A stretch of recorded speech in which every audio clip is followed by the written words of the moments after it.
In addition to the work that we're doing in the pop-up, we're also servicing 2 apartment complexes in that area, and we will drop off food boxes and washable PPE to 1,200 doors. So we're doing that specifically for that apartment complex. So we plan on hitting all corners of the district. So if you are in that area, stand by. We have some work coming for you. And would also like to invite our at-large members and other colleagues, if you're willing to join us on Saturday to help us celebrate our birthday. We can always use more hands.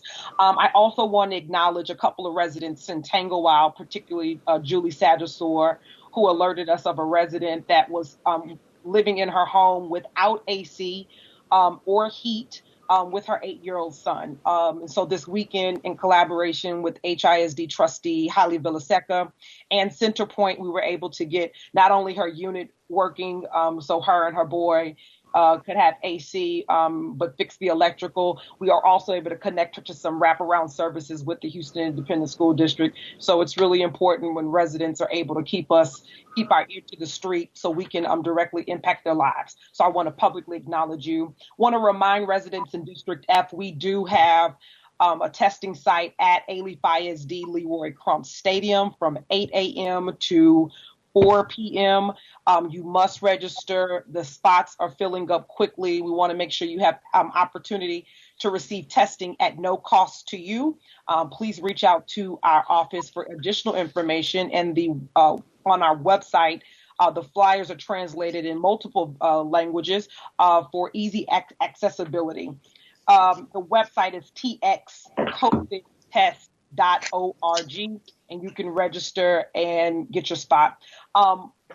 Also this weekend, there was a demonstration in Alief, particularly around a Black Lives Matter billboard sign. So I want to publicly acknowledge Mr. Lee Wong Nguyen, a private businessman. He's an insurance owner who's been doing business in that area for quite some time. And in solidarity with the Black community, the national narrative, and what's been happening in Houston, he put up a billboard sign with his own money at the ask of no one. So we want to acknowledge him for that. What came of that demonstration was some ugly words and some harsh words, something that we've all heard throughout, as we all experience this as well. So I know Councilmember Pollard and I are in full support, and we publicly appreciate his efforts.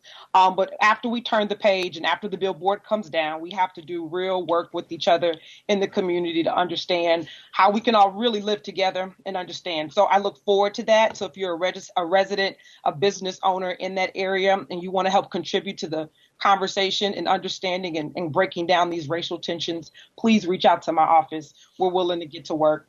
I also want to publicly acknowledge Bounce Back Westchase. As we are opening businesses in Westchase and all throughout the city, and we have responsible business owners that are protecting their employees and their patrons. We want to encourage, if you're a small business owner in Westchase, please participate in this program. It is of no cost to you. Please consider offering an incentive for people to patronize your business, because people do want to get back to work. They just want to be safe while they do it. And we want to make sure that these businesses are able to continue and to thrive.